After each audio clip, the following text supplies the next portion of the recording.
Racial discrimination is a daily encounter for many Black people, whether you live in the suburbs or inner city. For decades, society has treated us and our children unfairly due to our race. It's no surprise that those harmful experiences that arise from prejudice and bias can cause stress and mental health problems. As a psychologist, I work with children and their families to help them cope with exposure to racism and racial violence, which both can lead to racial stress. This type of stress can result from racist encounters that are emotionally taxing or that are perceived to threaten well-being. Despite some improvements in civil rights, there have been increases in anti-Black racism and police brutality against our community. According to a national survey published by the Pew Research Center, 2023, 83% of Black adults said that efforts to ensure equality haven't gone far enough, and they think it's unlikely that there will be racial equality in their lifetime.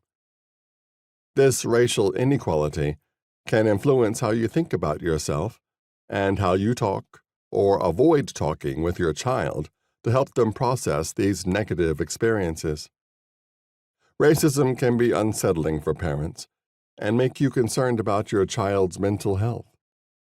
Given that racial discrimination is so common, you probably know from personal experiences or from people you know that those injustices often result in psychological distress or racial stress. Racial stress in children can show up as anger, sadness, anxiety, behavior problems, or increased alertness to threats to their racial identity.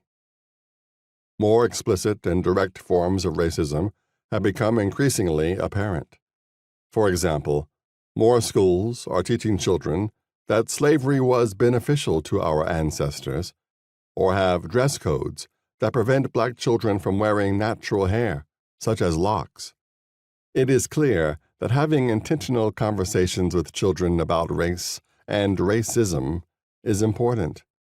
In my experience, parents often seek advice and tools on topics such as, when should I talk with my child about race? What information should I bring up? And how can I help my child cope when they see racism? These are the many questions that I hope this workbook will help you address as a parent or caregiver of a Black child.